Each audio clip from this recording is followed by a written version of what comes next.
And beer.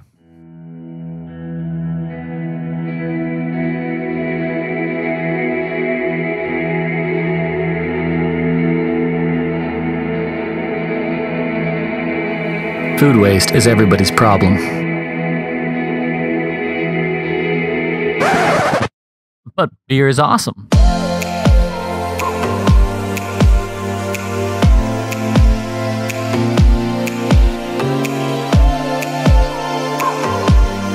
If only I could drink beer and stop food waste.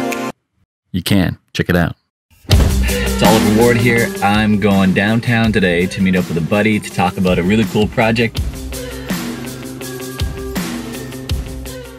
Okay, in this upcoming scene, I'm going to meet with Abela-Froese, who made a beer called Bin a Slice Beer, which is a beer that you can drink that will help stop food waste. Check it out.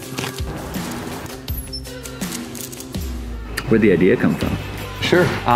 Well, I mean, stepping back even a bit before that, I guess it was about 2 years ago, after 20 years of running an advertising agency, we decided to focus our business exclusively on thoughtful food and beverage brands.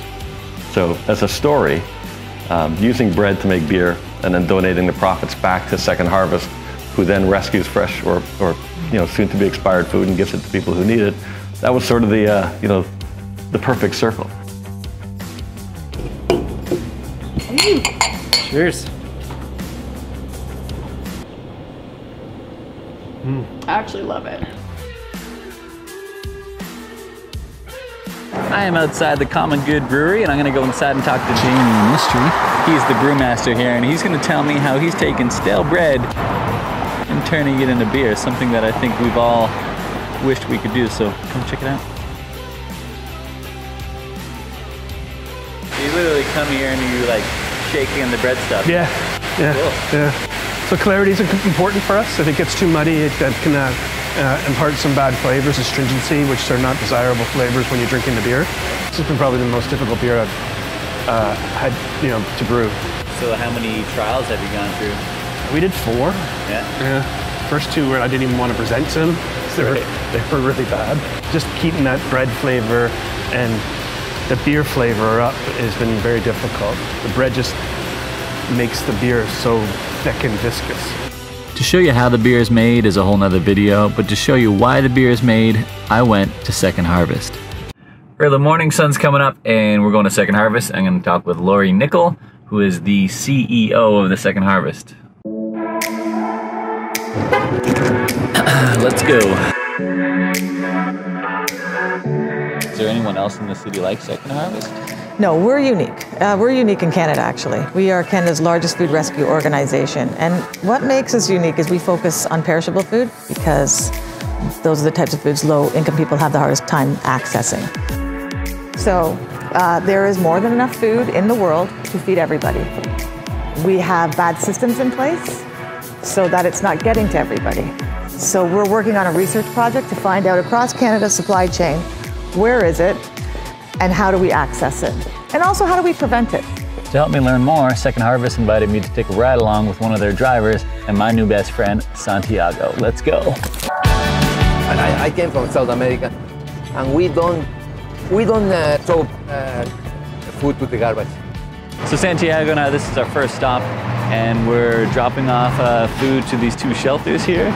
Good morning, sir. It's me, Santiago from Second Harvest. Basically, have this big refrigerated truck. Every day they have different inventory, and then they show up, we go in, we tell the people that we're here, they send out the volunteers to pick up the food.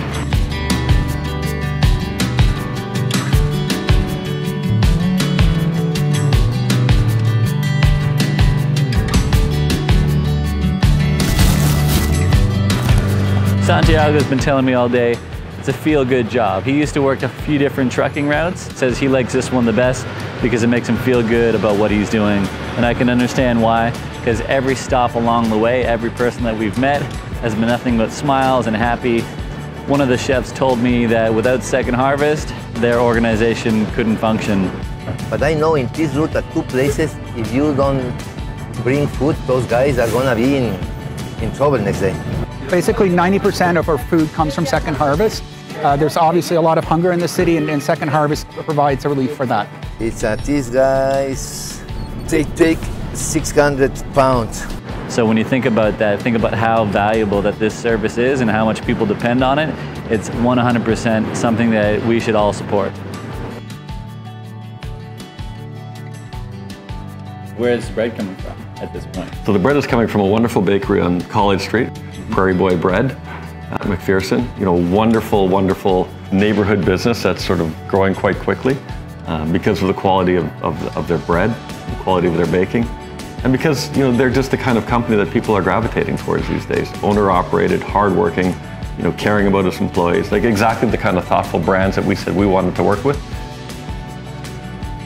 So now we have a serious brand that we're launching with huge support. We've got a beer, you know, approved for listing in the LCBO and the beer store. We've got a bunch of restaurants that are coming on board, and it's all happening. You know, our client at Second Harvest Food Rescue, who's going to be the recipient of all the profits from this project, is, you know, clearly excited about it. And it's, you know, for us as an agency, it could be one of our defining moments of, you know, the launch of our business as an agency for thoughtful food and beverage brands. Ulcer. That guy gave me the finger. What do you think? Do you think I deserve that one? Oh yeah, one more thing.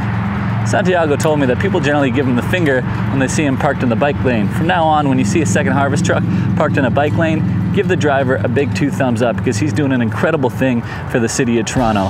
And while you're at it, go out and buy yourself a case of Bin a Slice beer. Help support a brand that's supporting an organization that's helping to reduce food waste here in Toronto and around Canada. That's it for me. Thanks a lot for watching. Anyway, that makes me stronger, I guess.